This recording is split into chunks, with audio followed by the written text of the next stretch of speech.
Hello friends, good morning. இந்த காலை வேளையிலும் கூட உங்களை சந்திப்பதில் மகிழ்ச்சி. இந்த நாளில் ஒரு வசனத்தை பார்க்கலாம்.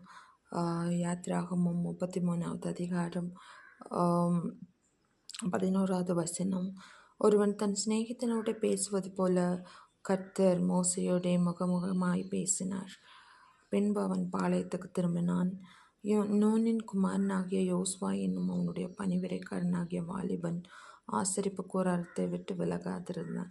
எப்போ நம்ம அவரோட சமூகத்தை விட்டு விலகாமல் இருக்கிறோமோ நமக்கு ஒரு பெரிய ஆசீர்வாதத்தை அவர் வச்சிருக்காரு. ஆமென்.